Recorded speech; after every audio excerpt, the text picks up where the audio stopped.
Today we celebrate the career of Tom Hanks. I think you honestly know by page 7.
Contributed to the dissolution of his marriage. In 1985, Hanks made 2 comedies, The Man with One Red Shoe and Volunteers. During the filming of Volunteers, Hanks began a relationship with actress Rita Wilson. While his love life thrived, so did his career. The Money Pit, a 1986 comedy about a couple's disastrous home renovation, was another massive hit. I read the script before we started doing this. I knew that it was going to be a physical job that was entailed, and I knew that a lot of foreign substances were going to be applied to my body. At this point, Tom was both a household name and a big box office draw. In 1987, his string of hits continued with Dragnet, a police buddy comedy with Dan Aykroyd. Hanks' career would take a major leap forward with Big. Playing a young boy who suddenly wakes up in the body of a 30-year-old earned his first Oscar nomination, and the film would earn over $150 million. In Punchline, Hanks stretched his acting muscles even more as a struggling stand-up comedian. Stand-up is an extremely hard life. It's a hard lifestyle. It's not an easy way to live. You have to stay up late. That's when I went out doing stand-up. Hanks finished up the 80s with 3 more successful comedies: The Burbs, Turner and Hooch, and Joe versus the Volcano, which would be his first collaboration with Meg Ryan. During this time, Hanks married Rita Wilson. He was riding an almost unprecedented wave of success, but his career was about to be jeopardized. The Bonfire of the Vanities, a drama based on a popular novel, would prove to be a disaster. Both Hanks and director Brian De Palma bore the brunt of the criticism. Fans and critics said that neither should have been involved with the project in the first place.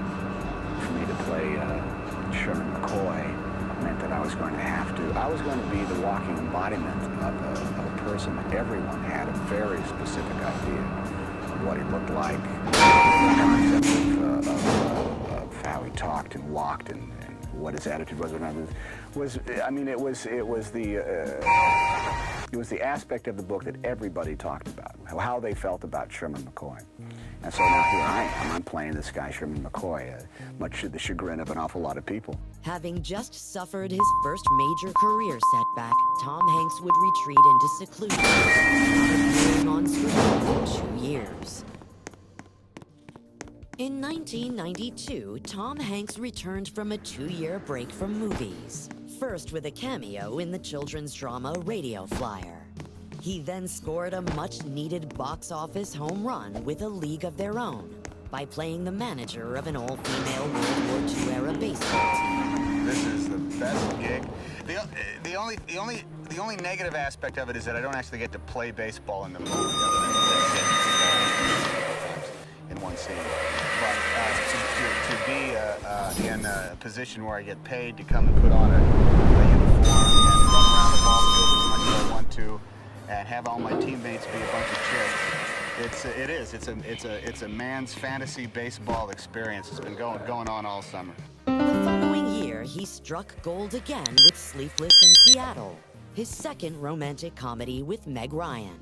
He played a recently widowed man learning to love again.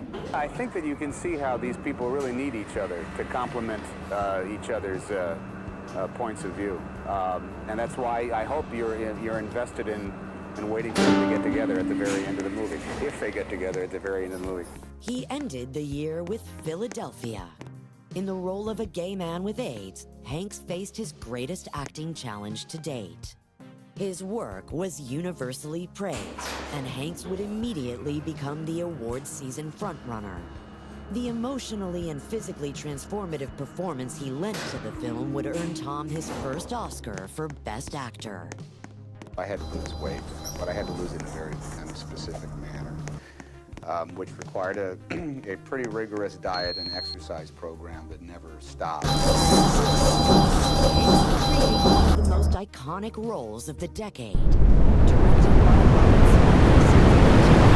drama about a single man's life experiences through the 20th century, over $675 million worldwide. I think Forrest Gump is common sense embodied. He's absolute manifest of the most straight shooting guy, the most decent point of view,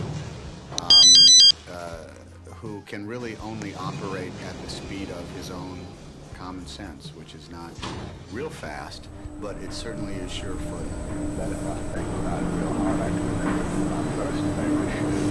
Hanks would win his second consecutive Oscar for his work in Forrest Gump. When Tom Hanks won for Philadelphia and then the following year he won for Forrest Gump, it was the first time that an actor had won consecutive Oscars since Spencer Tracy did for Captain Courageous and Boys Town.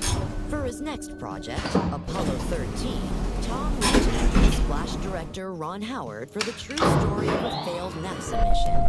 As a lifelong space buff, he was headed for the moon. I've always wanted to play an astronaut. I've always wanted to shoot a vast section of a movie completely encapsulated by nothing but metal, glass, and switches, and I finally have a chance to do that too. So this is real dream come true stuff here. Shortly afterward, Tom's wife Rita gave birth to his fourth child. With fatherhood at the forefront of his mind, he lent his voice to the Disney animated film Toy Story. Wings! You glow in the dark! My very first meeting with these guys in 1992, whatever it was, they had drawn Woody and animated him with my voice from lines from Turner and Hooch. So seeing that in the entire movie, storyboards around the room, you could kind of get Woody's physicality and understanding of, the energy behind his voice. In 1996, Hanks would try his hand at directing with the 60s musical comedy That Thing You Do. The movie chronicled the rise of a 60s pop rock band. Very early on, we made the philosophical choice to fill it up with nothing but brand new original music, every note. And action! Developing a taste for work behind the camera, Tom then won an Emmy Award for directing, producing, and co-writing From the Earth to the Moon, a miniseries about the U.S. space program. We wanted to try to tell the story so that you would eventually have an understanding of every aspect of going to the moon. Next, Hanks and Steven Spielberg collaborated on the World War II drama Saving Private Ryan. Though good friends, it was their first time working together. It's not something we really actively pursued. We never said like, hey, let's find something together. I read this at the same time he read this, and I didn't even know he was doing it, so we talked on the phone after that was made evident to us, and within 24 hours we were making the movie together.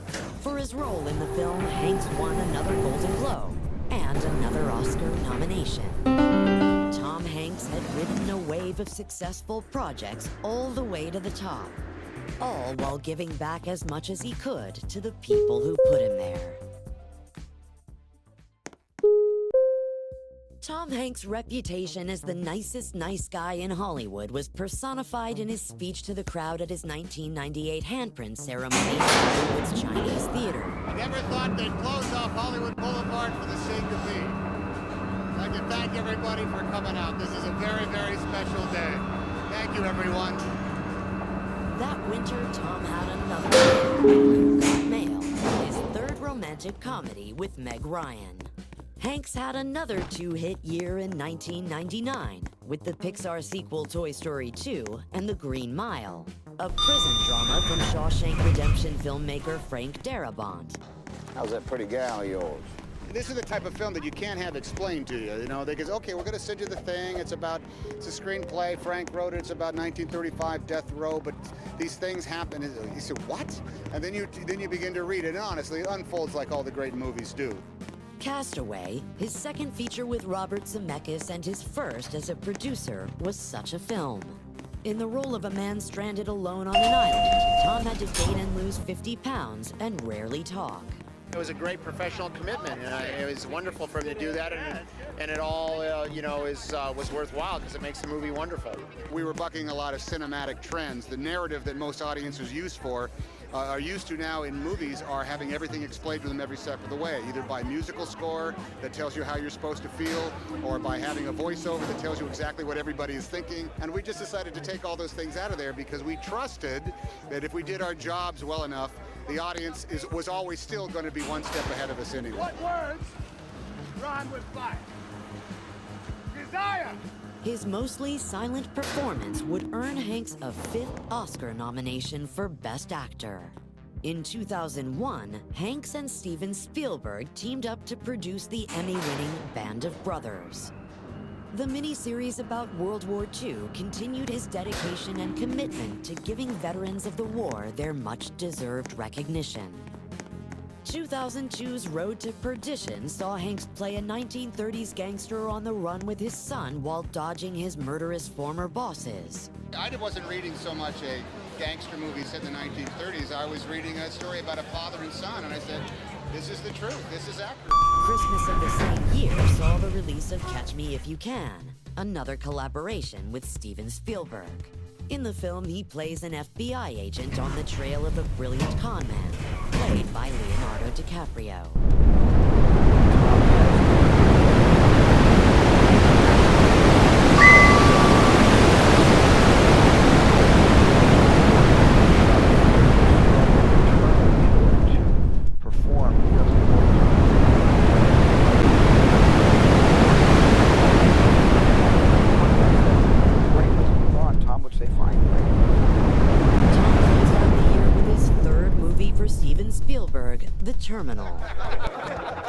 I must say, working with Steven is like being a part of a repertory theater company that you've been in for like 10 years. You come in, what's the part? What are we going to do? Oh, let me go. Here, how about if I do this? It's really a great way to work.